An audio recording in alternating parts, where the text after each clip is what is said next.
Hello friends. இன்றைக்கி ஒரு book review பார்ப்போம். இந்த புக் ரிவ்யூ வந்து போலண்ட் நாட்டை சேர்ந்த ஆல்கா டொகார்சோக் அப்படிங்கிற ரைட்டர் உடைய ஒரு நாவல். இந்த ரைட்டர் வந்து நோபல் ப்ரைஸ் வாங்கியிருக்காங்க. ஸோ அது வந்து ஒரு நோட்டபுளான விஷயம். ஸோ இந்த புக்கோட பேர் வந்து, இந்த நாவலோட பேர் வந்து drive your plow over the bones of the dead அப்படிங்கிறது.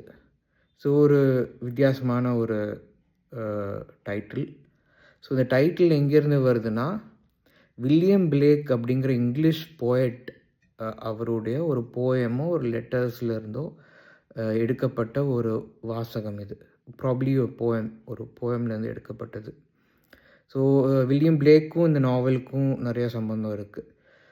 என்னென்னா, இப்போது இந்த நாவலில் வந்து இது வந்து ஒரு க்ரைம் த்ரில்லர் ஒரு டிடெக்டிவ் ஃபிக்ஷன் அப்படின்னு சொல்லலாம்.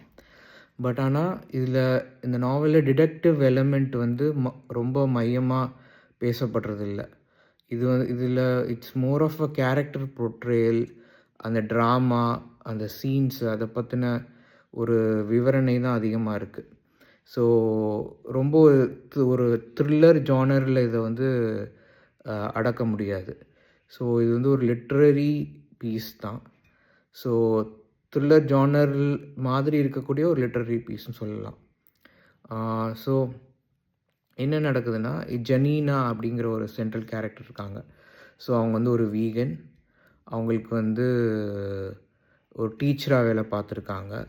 அவங்களும் இன்னொரு கதாபாத்திரமும் சேர்ந்து வில்லியம் பிளேக், நம்ம அந்த டைட்டில் எடுக்கப்பட்டதுன்னு சொன்னோம் இல்லையா, அந்த போயட்டுடைய லெட்டர்ஸ் ஆர் போயம்ஸை பற்றி போயம்ஸ் வந்து ட்ரான்ஸ்லேட் பண்ணிகிட்ருக்காங்க அந்த ஜெனீனாவும் அந்த இன்னொரு கேரக்டரும். ஸோ இவங்க வந்து ஒரு போலண்டில் இருக்கக்கூடிய மலைப்பகுதியில் இருக்கக்கூடிய ஒரு கிராமத்தில் வாழ்ந்துட்டு வராங்க. ஸோ இவங்களுக்கு வந்து இவங்க வந்து அனிமல் லவ்வராக இருக்காங்க. முன்னாடி ஒரு சில நாய்களை வளர்த்துருக்காங்க. இவங்க வந்து பக்கத்தில் இருக்கிற நெய்பர்ஸ்க்கு, பக்கத்து வீட்டுக்காரங்களுக்கெல்லாம் பட்ட பேர் வச்சு தான் கூப்பிட்றாங்க. ரேதர் தேன் தேர் ஒரிஜினல் நேமை விட பட்ட பேர் வச்சு தான் அந்த கதையில் ரெஃபரன்சஸ்லாம் வருது. ஸோ அதெல்லாம் கொஞ்சம் சுவாரஸ்யமாக இருக்குது. ஸோ கதையில் என்ன நடக்குதுன்னா, இந்த கிராமத்தில், இந்த அமைதியான ஒரு மலைப்பகுதி கிராமத்தில் திடீர்னு மர்டர்ஸ் நடக்குது, கொலைகள் நடக்குது. ஸோ இந்த கொலைகளை துப்பறிகிற மையத்தில் தான் இந்த மைய கதாபாத்திரமான ஜெனீனா இருக்காங்க.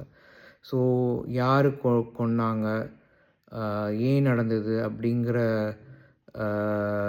அந்த தேடல் தான் கதையை ப்ராக்ரெஸ் பண்ண வைக்குது. ஸோ கடைசியில் நம்ம கண்டுபிடிக்கிறோம் யாருன்னு. ஸோ அதுக்கு நடுவில் நிறையா விஷயங்கள் நடக்குது. ஸோ இதான் வந்து கதையோட இது. ஸோ கதையில் எனக்கு ரொம்ப பிடிச்சது இந்த கேரக்டர் போர்ட்ரேயல். ஒரு கதாபாத்திரத்தோட குணாதிசயங்கள்ல வந்து எப்படி வெளிக்கொண்டு வந்திருக்காங்க அந்த ரைட்டர், அந்த எழுத்தாளர். ஸோ ஜெனீனா வந்து ஜஸ்ட் வீகன் மட்டும் இல்லை, அவங்களுக்கு வந்து அஸ்ட்ராலஜி, ஜோதிடத்தில் ரொம்ப ஆர்வம் இருக்குது. கிரகங்களுடைய போக்கை வந்து கணிச்சிக்கிட்டே இருக்காங்க. ஹாரோஸ்கோப் எழுதுகிறாங்க. ஆல்மனாக்ஸ் வந்து ரெஃபர் பண்ணுறாங்க. ஸோ கிரகங்களோட நிலைகளையும் போக்கையும் வச்சு சுற்றி என்ன நடக்குதோ அதையும் கனெக்ட் பண்ணுறாங்க. ஸோ இந்த மாதிரி அவங்களுக்கு ஒரு குவாக்கி, ஒரு யூனிக்கான ஒரு கேரக்டர். ஸோ அதை நல்லா வெளிக்கொண்டு வந்திருக்காங்க இந்த கதையில். ஸோ கண்டிப்பாக ரெக்கமெண்ட் பண்ணுறேன் இந்த புக்கு வாசிக்கிறது. இது நோபல் ப்ரைஸ் வாங்கின ரைட்டருடைய நாவல்ங்கிறதுனால மட்டும் இல்லை, but it's a very interesting read. நீங்கள் வாசிங்க.